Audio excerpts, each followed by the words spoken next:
Hello everyone, welcome back to the channel. आज के इस वीडियो में हम बात करने वाले हैं blink IoT platform with ESP8266 के बारे में। अगर आप IoT फील्ड में बिगिनर हो या आप ये समझना चाहते हो कि एक सिंपल सेंसर का लाइव डेटा मोबाइल ऐप और वेब डैशबोर्ड पर कैसे दिखाया जाता है, then this video is going to be very useful for you. इस वीडियो में हम सिर्फ थियरी नहीं करेंगे, बल्कि एक complete beginner level practical concept समझेंगे, जिसमें हम ESP8266 node MCU, blink cloud और एक एनालॉग इनपुट सेंसर सेटअप का यूज करेंगे। So by the end of this video आप क्लियरली समझ जाओगे कि ब्लिंक क्या है, कैसे काम करता है, डैशबोर्ड कैसे बनता है और ESP8266 का डेटा क्लाउड पर कैसे भेजा जाता है। So let's start step by step. सबसे पहले बेसिक से स्टार्ट करते हैं। What is Blynk? Blynk is basically an IoT platform. इसका मेन पर्पस ये है कि आप अपने हार्डवेयर डिवाइसेस को इंटरनेट से कनेक्ट कर सको और फिर उनको मोबाइल ऐप या वेब डैशबोर्ड के थ्रू मॉनिटर और कंट्रोल कर सको। सिंपल वर्ड्स में अगर बोलूं तो ब्लिंक एक ऐसा प्लेटफॉर्म है जो आपके माइक्रो कंट्रोलर और यूजर इंटरफेस के बीच ब्रिज का काम करता है। फॉर एग्जाम्पल, अगर आपके पास ESP8266 है और उस पर कोई सेंसर कनेक्टेड है, तो ब्लिंक की हेल्प से आप उस सेंसर का लाइव डेटा अपने फोन पर देख सकते हो और सिर्फ देख ही नहीं, कुछ केसेस में कंट्रोल भी कर सकते हो। इसके मेजर बेनिफिट्स क्या है? आपको खुद का सर्वर बनाने की जरूरत नहीं होती, आपको मोबाइल ऐप भी मिल जाता है, वेब डैशबोर्ड भी मिलता है, क्लाउड स्टोरेज मिलती है और रियल टाइम मॉनिटरिंग भी पॉसिबल हो जाती है। तो बिगिनर्स के लिए ब्लिंक बहुत पावरफुल प्लेटफॉर्म है, because without too much complexity आप रियल IoT एप्लीकेशंस बनाना स्टार्ट कर सकते हो। अब समझते हैं कि ब्लिंक का एक्चुअल वर्किंग फ्लो क्या होता है। देखिए, इस सिस्टम में सबसे पहले एक सेंसर होता है। ये सेंसर कोई एनालॉग वैल्यू जनरेट करता है। हमारा ESP8266 उस सेंसर का डेटा रीड करता है। उसके बाद ESP8266 वाईफाई के थ्रू उस डेटा को ब्लिंक क्लाउड पर सेंड करता है। फिर क्लाउड से वही डेटा आपके मोबाइल ऐप और वेब डैशबोर्ड पर शो होता है। तो ओवरऑल फ्लो बहुत सिंपल है। सेंसर से डेटा आया, ESP8266 ने रीड किया, वाईफाई से क्लाउड पर भेजा और क्लाउड ने डैशबोर्ड पर दिखाया। यही एक्चुअल IoT पाइपलाइन होती है। अगर आप इस आर्किटेक्चर को समझ जाते हो, तो आपको फ्यूचर में कोई भी क्लाउड बेस्ड IoT प्रोजेक्ट समझने में प्रॉब्लम नहीं आएगी। एक रियल लाइफ एग्जाम्पल ले लो। मान लो आपने रूम टेम्परेचर मॉनिटर बनाना है। सेंसर टेम्परेचर मेजर करेगा, ESP8266 उसको रीड करेगा, ब्लिंक क्लाउड पर अपलोड करेगा और आप फोन में देख लोगे कि रूम का टेम्परेचर कितना है। That is exactly how IoT becomes useful in real life. अब देखते हैं कि हम इस पर्टिकुलर प्रोजेक्ट में क्या बना रहे हैं। यहां हम पोटेंशियोमीटर को एक एनालॉग इनपुट सोर्स की तरह यूज कर रहे हैं। पोटेंशियोमीटर का आउटपुट ESP8266 के A0 पिन पर जाएगा। ESP8266 उस वैल्यू को रीड करेगा और फिर रेगुलर इंटरवल पर उस वैल्यू को ब्लिंक क्लाउड पर सेंड करेगा। क्लाउड साइड पर हमने डैशबोर्ड बनाया होगा, जहां ये वैल्यू लाइव शो होगी, मोबाइल ऐप पर भी और वेब डैशबोर्ड पर भी। इस प्रोजेक्ट का बेस्ट पार्ट ये है कि ये एक complete end to end beginner IoT project है। इसमें आपको हार्डवेयर भी मिल रहा है, कोडिंग भी मिल रही है, क्लाउड इंटीग्रेशन भी, डैशबोर्ड क्रिएशन भी और रियल टाइम मॉनिटरिंग भी। अगर आप इस प्रोजेक्ट को प्रॉपर्ली समझ लोगे, तो बाद में आप पोटेंशियोमीटर की जगह कोई और सेंसर यूज कर सकते हो, जैसे LDR, gas sensor, temperature sensor, soil moisture sensor etcetera. So ये प्रोजेक्ट सिर्फ एक डेमो नहीं है, ये आपके फ्यूचर IoT प्रोजेक्ट्स का फाउंडेशन है। अब बात करते हैं रिक्वायर्ड हार्डवेयर की। इस प्रोजेक्ट के लिए आपको चाहिए एक ESP8266 नोड MCU बोर्ड, एक 10K पोटेंशियोमीटर, एक USB केबल, एक ब्रेडबोर्ड और कुछ जंपर वायर्स। ये सारे कंपोनेंट्स इजीली अवेलेबल होते हैं और लो कॉस्ट में मिल जाते हैं। That means this project is beginner friendly not only technically but also economically. अब थोड़ा रोल समझ लो।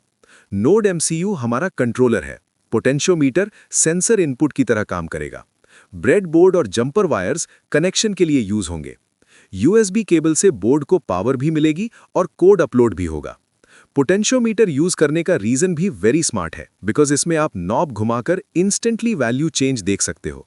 सो स्टूडेंट्स को लाइव रिस्पॉन्स समझने में आसानी होती है। That's why, for demonstration and teaching, potentiometer is a very good choice. अब आते हैं वायरिंग पर। यहाँ कनेक्शन बहुत सिंपल है और बिगिनर्स के लिए आइडियल है। पोटेंशियोमीटर के 3 टर्मिनल्स होते हैं। एक साइड टर्मिनल को हम 3.3V से कनेक्ट करेंगे, दूसरे साइड टर्मिनल को GND से कनेक्ट करेंगे। और जो मिडिल टर्मिनल होता है, जो वेरिएबल आउटपुट देता है, उसको हम ESP8266 के A0 पिन से कनेक्ट करेंगे। बस इतनी ही वायरिंग है। अब कॉन्सेप्ट समझो। पोटेंशियोमीटर बेसिकली एक वेरिएबल वोल्टेज डिवाइडर की तरह काम करता है। जब आप नॉब रोटेट करते हो तो उसका middle pin different voltage output देता है। ESP8266 उस वोल्टेज को एनालॉग वैल्यू में कन्वर्ट कर लेता है। यहां एक प्रैक्टिकल कॉशन भी है। A0 पिन के वोल्टेज लेवल का ध्यान रखो। वायरिंग गलत हुई तो रीडिंग अनस्टेबल या जीरो आ सकती है। सो हार्डवेयर प्रोजेक्ट्स में सिंपल वायरिंग को भी केयरफुली करना जरूरी होता है। मेनी स्टूडेंट्स कोड पर ज्यादा फोकस करते हैं और वायरिंग कैजुअली कर देते हैं, बट एक्चुअली इलेक्ट्रॉनिक्स में correct wiring is equally important. अब हम सॉफ्टवेयर और क्लाउड साइड पर मूव करते हैं। ब्लिंक सेटअप को अगर सिंपल वे में समझें तो इसके 5 मेजर स्टेप्स होते हैं। अकाउंट क्रिएट करना, टेम्पलेट बनाना, डेटा स्ट्रीम बनाना, वेब डैशबोर्ड सेटअप करना और मोबाइल डैशबोर्ड सेटअप करना।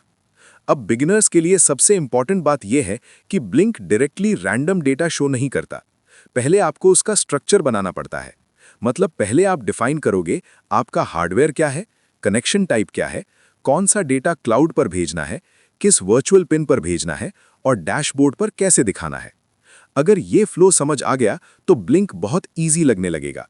सो नेक्स्ट स्लाइड्स में हम ये सारे स्टेप्स प्रॉपर सीक्वेंस में समझेंगे। चलिए अब एक्चुअल ब्लिंक सेटअप स्टार्ट करते हैं। सबसे पहले आपको ब्लिंक प्लेटफॉर्म पर अकाउंट क्रिएट करना होगा। वेबसाइट ओपन करो, साइन अप करो, ईमेल वेरीफाई करो और फिर ब्लिंक कंसोल में लॉगिन कर लो। उसके बाद नेक्स्ट स्टेप होता है टेम्पलेट क्रिएट करना। टेम्पलेट को आप एक ब्लूप्रिंट की तरह समझ सकते हो। ये डिफाइन करता है कि आपका हार्डवेयर किस हार्डवेयर पर बेस्ड है, किस कनेक्शन टाइप का यूज करेगा और किस फॉर्मेट का डेटा हैंडल करेगा।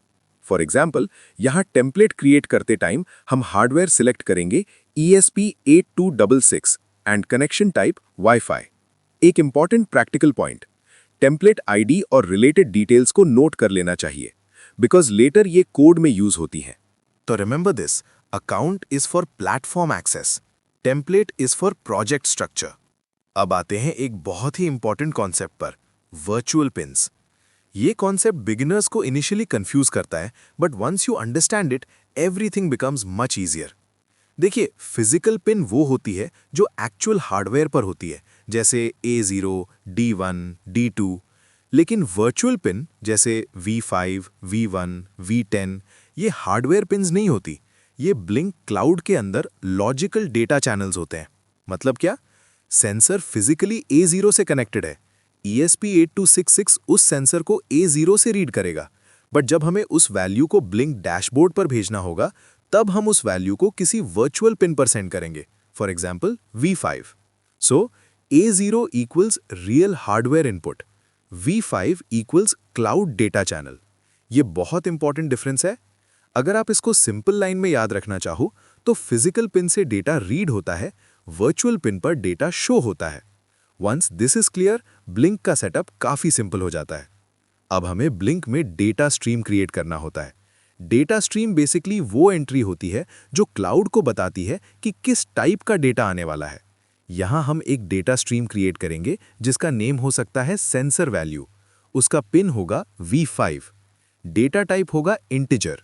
मिनिमम वैल्यू होगी 0, मैक्सिमम वैल्यू होगी 1023।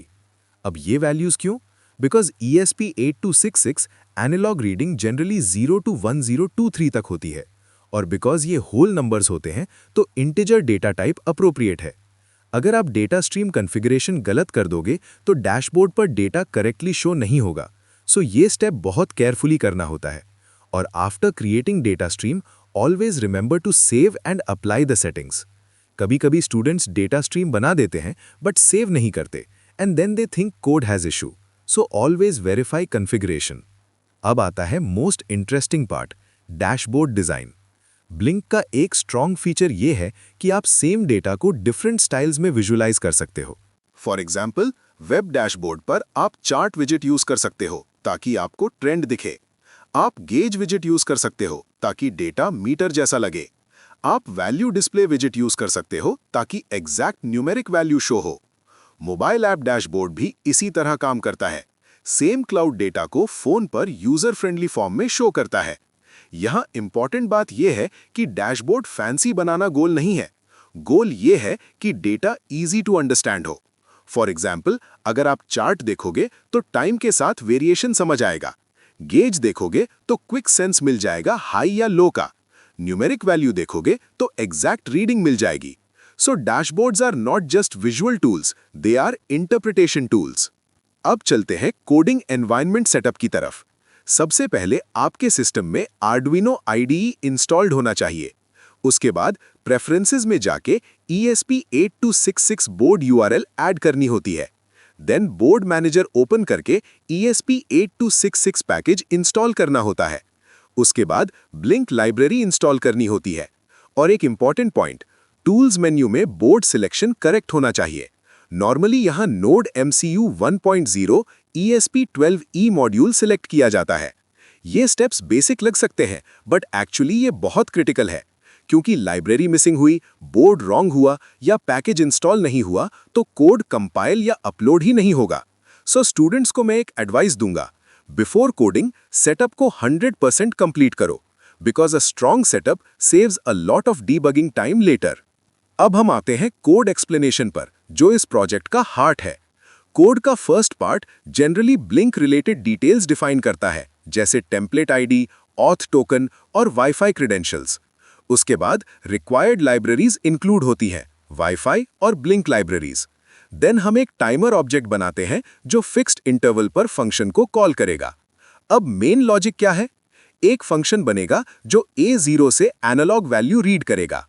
उसके बाद उस वैल्यू को blink.virtualWriteV5 वैल्यू के थ्रू क्लाउड पर सेंड करेगा।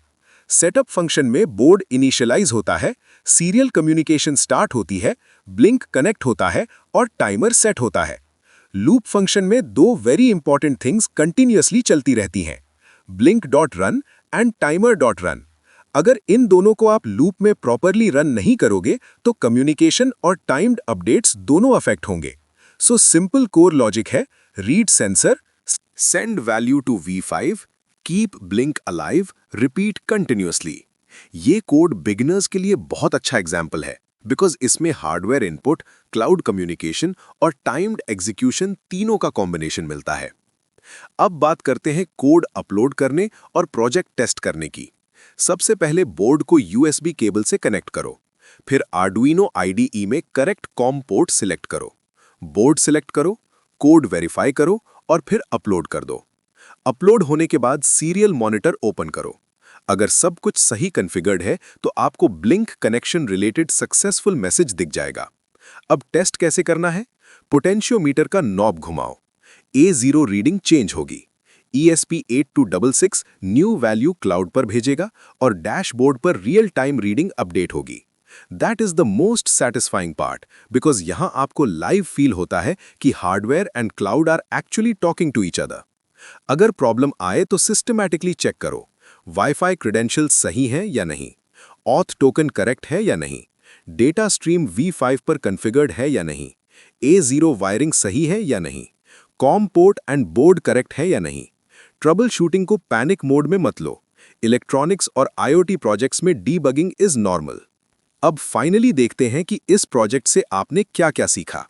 आपने समझा ब्लिंक IoT प्लेटफॉर्म क्या है, ESP8266 से क्लाउड कम्युनिकेशन कैसे होता है, टेम्पलेट का रोल क्या है, डेटा स्ट्रीम और वर्चुअल पिन का कॉन्सेप्ट क्या है, डैशबोर्ड कैसे डिजाइन होता है, एनालॉग सेंसर वैल्यू कैसे रीड होती है और लाइव मॉनिटरिंग सिस्टम कैसे बनता है। ये एक स्मॉल प्रोजेक्ट लग सकता है, but trust me, this is a very strong foundation. अब नेक्स्ट लेवल पर आप क्या कर सकते हो? आप मल्टीपल सेंसर्स ऐड कर सकते हो, आप अलर्ट्स बना सकते हो, आप ऑटोमेशन लगा सकते हो, आप ऐप से LED या रिले कंट्रोल कर सकते हो और ग्रेजुअली फुल होम ऑटोमेशन तक जा सकते हो। So this project is not the end, it is actually the beginning of your practical IoT journey. So friends, that's all for today's video. आज हमने स्टेप बाय स्टेप समझा कि blink IoT platform को ESP8266 के साथ use करके एक real time analog sensor monitoring system कैसे बनाया जाता है। अगर आप बिगिनर हो, then this is one of the best projects to start with, because इसमें hardware, coding, WiFi, cloud, dashboard सब कुछ एक ही प्रोजेक्ट में कवर हो जाता है। मुझे होप है कि अब आपको ब्लिंक और ESP8266 इंटीग्रेशन का कॉन्सेप्ट काफी क्लियरली समझ आ गया होगा। अगर वीडियो हेल्पफुल लगी हो तो प्लीज लाइक, शेयर और सब्सक्राइब जरूर करिएगा। कमेंट सेक्शन में बताइए कि आप नेक्स्ट किस IoT टॉपिक पर वीडियो चाहते हो। Thanks for watching. See you in the next video. जय हिंद।